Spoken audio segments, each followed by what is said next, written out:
Maintenant, on passe le micro à Julia et Marcel qui vont interviewer un jeune étudiant de Paris qui va nous donner son point de vue à propos des élections régionales en France. Bonjour Nicolas, Oui, bonsoir. j'espère que tu vas bien.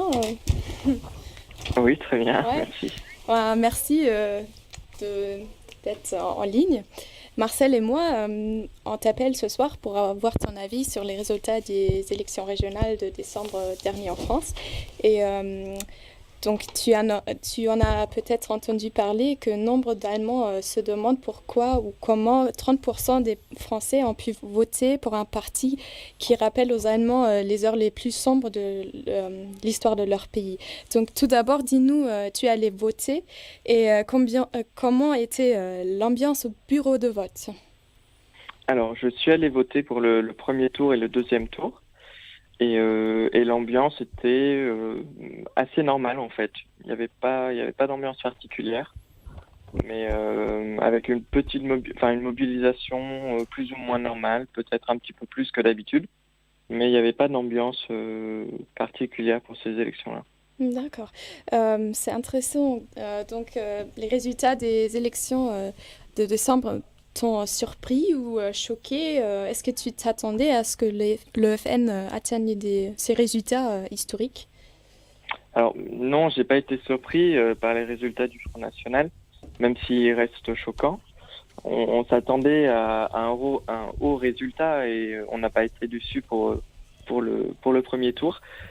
Déjà lors des élections européennes en 2014, le Front National avait atteint un score qui était haut. Ça a continué avec les élections départementales et aujourd'hui avec les élections régionales. Donc c'est compréhensible et c'était pas euh, surprenant, mais voilà, choquant, ça reste choquant. Mhm. S'il y a 30% de Français qui ont voté FN, tu as peut-être dû discuter avec des supporters ou des électeurs du FN ils t'ont peut-être dit pour quelles raisons ils ont voté pour le FN. Qu'est-ce que tu as pu entendre ou voilà. Ah bah, c'est un peu compliqué puisqu'il y a beaucoup de types de votants FN différents. Les premiers, moi, que j'ai pu avec qui j'ai pu discuter, c'était voilà l'électorat un peu classique du FN avec des caractéristiques un peu xénophobes, nationalistes, une vision paternaliste de la société, homophobe, etc., etc. Donc même si c'est une minorité aujourd'hui de l'électorat FN, il y en a quand même une partie. On peut retrouver chez les personnes qui votent FN des gens qui se retrouvent plus aujourd'hui dans la construction européenne et donc du coup votent pour le Front National parce qu'ils défendent des valeurs nationalistes, protectionnistes, etc. Et la dernière catégorie, je dirais que ce serait les personnes qui votent contre les autres partis parce que voilà, ils sont déçus, parce que Mm. ça fait 30 ans que les choses n'avancent pas et donc du coup, ils vont pour le Front National sans pour autant adhérer à 100% au programme, mais parce que c'est le seul qui n'a pas encore exercé vraiment de pouvoir et donc du coup, ils se disent pourquoi pas. Merci. Et donc, tu disais, donc c'est pour vite fait résumer, c'est en partie la désaffection pour la politique, un peu la rébellion, la déception, voilà. Donc, Ouais, en partie, ça se comprend. C'est une crise identitaire française aussi, un peu. ouais, ouais, ouais. Donc, ouais, c'est Marseille qui va continuer. Merci Julia et bonsoir Nicolas. J'ai le Bonsoir. plaisir de pouvoir continuer à t'interroger. Et je voudrais savoir de toi si les Français en général ils attachent une grande importance aux élections régionales ou est-ce que tu connais d'autres élections, d'autres scrutins qui comptent plus pour eux? Alors, les deux scrutins qui comptent le plus pour les électeurs, c'est les élections municipales et les élections présidentielles. Donc ça, Mhm. c'est les deux scrutins où il y a le plus de participation. Après, les élections, ce qu'on appelle intermédiaires, c'est-à-dire les élections départementales et régionales, c'est là où il y a le taux de participation le plus bas comparé aux autres. Mhm. D'accord.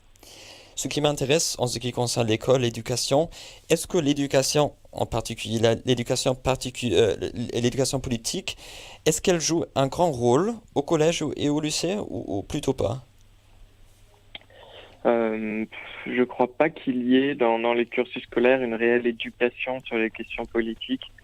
Elle se fait aujourd'hui en grande partie à côté du collège, que ce soit dans les associations, dans l'engagement citoyen, mais à l'intérieur du collège et du lycée, ça reste limité.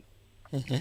Et c'est une vraie question puisqu'il y a encore beaucoup d'évolutions possibles et voilà, pour faire comprendre l'importance aux droits et aux devoirs des futurs citoyens que nous sommes. Mhm.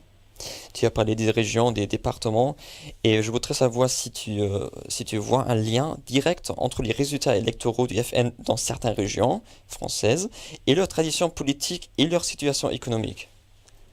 Ben, vous l'avez dit un petit peu avant, c'est le lien qu'on peut faire sur la situation territoriale et les résultats électoraux, c'est principalement le taux du chômage qui est élevé, puisqu'on voit que les résultats, les régions qui ont eu le plus haut résultat, ben, ont le plus haut aussi taux de chômage.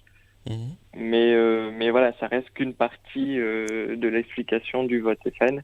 Et le reste se comprend surtout sur la défiance politique et le mécontentement général. Mhm. En ce qui concerne l'avenir du FN, est-ce que tu vois la possibilité que même en avenir, la FN va pouvoir avoir tant de chiffres, tant de votes dans les régions, ou est-ce que ça va changer? Qu'est-ce que tu en penses? C'est compliqué comme question. Euh, la, le vrai indicateur qui va nous faire comprendre l'avenir du FN, c'est de savoir si les autres partis, que ce soit à gauche, au centre ou à droite, réussiront à regagner de la confiance avec les citoyens et à construire un projet contre le Front National, puisqu'aujourd'hui le Front National défend un projet qui est clair, et c'est le seul à défendre un projet, qui est le protectionnisme, le retour des Mhm. frontières, etc., etc. Et face à ça, eh ben, on n'a pas de projet pro-européen de la gauche ou de la droite qui défendent ces valeurs-là. Et je crois que vraiment la cassure se fait sur cette question-là. Et tant que les partis traditionnels de gauche, de droite ne pensent plus à construire de projets avec les citoyens, ben oui, le Front National restera élevé et pourra même devenir au pouvoir si ça reste dans l'état actuel. Donc voilà, si je peux me permettre, c'est une vue sur l'avenir pas si optimiste, hein, n'est-ce pas?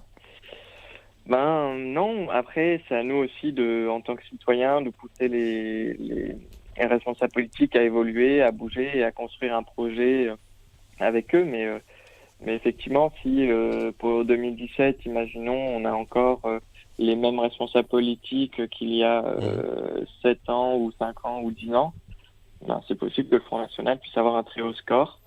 Et ce sera pas étonnant, mais ce sera voilà la responsabilité des responsables politiques et des citoyens. Mhm. D'accord. Premièrement, merci d'avoir répondu à toutes ces questions.